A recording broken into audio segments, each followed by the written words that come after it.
Opening na naman nga ang ship natin for today's vlog. At ginising na nga tayo ng katotohanan na tayo mahirap lamang. Kaya tara, samahan niyo akong gumayak bago pumasok sa aking trabaho. Hi! Ako nga pala si JB, food counter attendant dito sa bansang Canada. Patuloy na nagsusumikap para matupad ang kanyang pangarap. At pagkagising ko nga, uminom lang ako ng tubig at nagkonting stretching. At yan, nagilamos na rin ako at nagsipilyo. At pagkatapos niyan, diretso maliligo na rin ako. Kinuha ko lang tong tuwalya at aking susutin. At syempre, mabilis lang ang transition.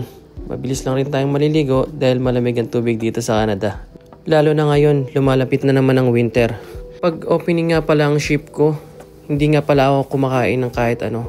Hindi rin ako nagkakape. Ewan ko ba, medyo maselan kasi talaga tong tiyan ko.